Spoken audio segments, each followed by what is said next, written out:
What if I told you that there was a very likely scenario where we wouldn't have gotten Musume, not even the Japanese release? And to get to that point, I want to take you back through the development and all the announcements that I could have found from Musume. Back in 2016 at Anime Japan and Cygames Next, Musume, a Pretty Derby, the gacha mobile game, and the very first season of the anime were announced. After the announcement, it was quiet for quite some time, but in early 2017, a producer of the game said that the game is only 25% complete, and they expected the full game to be released at the end of the G1 season of that year. Throughout 2017, we would get gameplay trailers for Musume that was still in development at that point, and in those gameplay trailers, we can see mechanics that we all know and love today. While the character models look a little bit different than what we are used to, it does show them running on a racetrack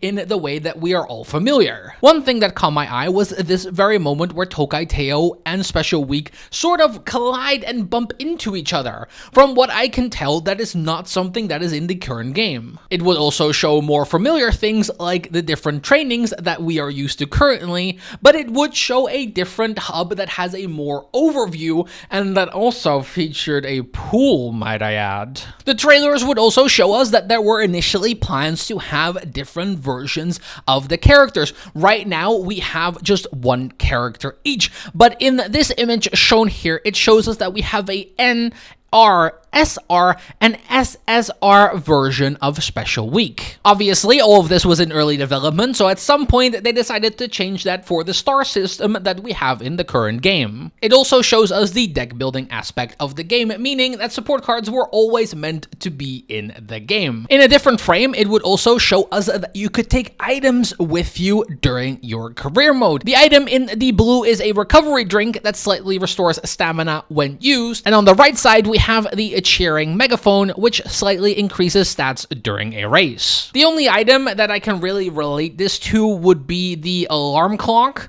I don't think there are any items currently in our global version that have such a effect, but it's very interesting that this was featured at some point or actually thought of. It was mentioned by the team at a certain point throughout 2017 that the team aimed for a late 2018 launch, but by the December of 2018, the release was delayed indefinitely. Luckily, this did not mean the end for Musume as a franchise because plenty of things were happening outside of the gacha game that would keep the spark alive. On the 25th of March 2018, Goldship would upload the very first video onto the Musume official YouTube channel, calling it PakaTube. And if we scroll through the very extensive library of videos that were uploaded to this channel, we can see that Goldship practically carried this channel in its early days. While the current videos uploaded to this channel are a mix of basically all types of different content,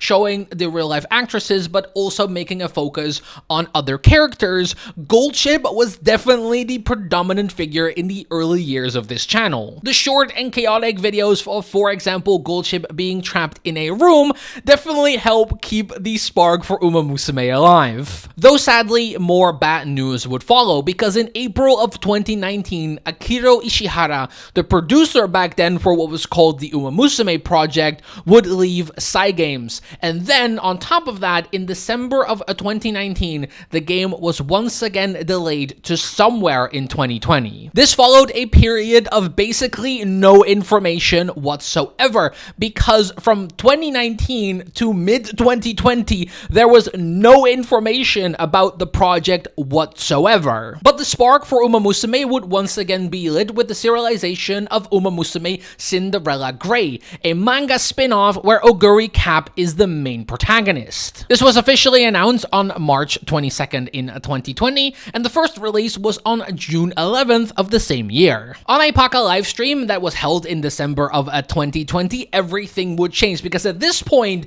it has been 5 years since the original announcement. But everything would change because during this stream, they would announce the release of the game on February 24th, 2021, with pre-registrations opening on February 10th and also a gameplay release that is the game that we know and love to this day. Outside of Japan, there are currently 4 active releases of Uma Musume. The first one being the Korean version, which was released on June 20th, 2022. This version was by no means perfect because it would get a ton of backlash shortly after the release. This was due to localization issues, missing features compared to the Japanese release, gacha banners being cut short without notice, and a champions meeting event being announced with less than a week of anticipation. You also have the traditional Chinese release, which was released shortly after the Korean update, being done on June 27th, 2022. Then there is the regular Chinese release, and I have no idea what the difference between those is, but that was done a year later on August 30th, 2023. The game was pulled out of the app stores a week later on September 7th, and the official reason was given that it was done due to technical upgrades, but some fans speculate that it was done to billably not applying with censorship laws.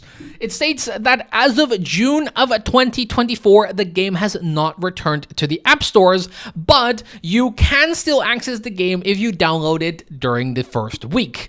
But sadly, the server has been stuck on the URA training scenario and with rerunning events and banners since it cannot be updated. And that brings us back to today, because on the 25th of June 2025, the Steam version was released. And honestly, this was quite interesting to figure out. It was very cool to see all the different iterations from Uma Musume, seeing all the early development stuff. Honestly, it was a really blast to dive into this. And also, the director leaving at some point really made it unsure, but we can bless Goldship and PakaTube that they kept the spirit going, because that channel was probably a blessing in keeping the hype alive.